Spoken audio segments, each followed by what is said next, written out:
জীবনের কোনো ক্ষেত্রে হতাশ হওয়ার কোনো সুযোগ নাই। আজকে পারিবারিক ভাঙন বলেন, ব্যক্তি পর্যায়ের আত্মিক ধ্বংসই বলেন, সমাজের বিপর্যয় বলেন, যাই বলেন, পিছনে একটা বড় কারণ আছে। সেটা হলো আল্লাহ থেকে দূরে থাকা মানুষ, আল্লাহ থেকে হতাশ হয়ে যাওয়া। আর এই কাজটা শয়তান করিয়েছে মানুষকে আল্লাহ থেকে দূরে সরানোর জন্য।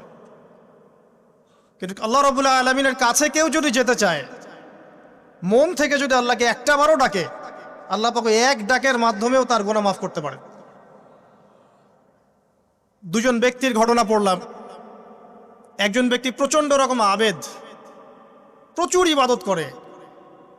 আপনারা জানেন ইবলিসও কিন্তু আবেদ ছিল, ইবলিস কিন্তু প্রচুর ইবাদত করেছে। এখন ওই ব্যক্তির একজন বন্ধু ছিল, এটা বানু ইসরাইলের ঘটনা।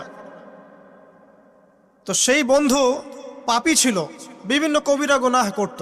আর এই আবেদ ব্যক্তি বারবার তাকে নসিহত করত, গুনাহ ছেড়ে দাও, তুমি পাপ করছো, গুনাহ ছেড়ে দাও। তখন সেই ব্যক্তি যে পাপ করছে সে বলতো যে আল্লাহ কি তোমাকে আমার রক্ষক বানিয়েছেন? আল্লাহ কি তোমাকে আমার উপর দারোগা বানিয়েছেন? আমাকে আল্লাহর হাতে ছেড়ে দাও, আমাকে নসিহত করতে শোনা। একদিন এই আবেদ ব্যক্তি তার বন্ধুকে একটা জঘন্য পাপ করতে দেখল। এমন একটা পাপ যেটা দেখে তার মনে ধারণা আসলো এটা চরম জঘন্য একটা কাজ। তখন সে মুখ ফসকে বলে ফেলল যে আল্লাহ তোকে আর মাফ করবে না, আল্লাহ তোকে জান্নাত দিবে না। আল্লাহ রাব্বুল আলামিন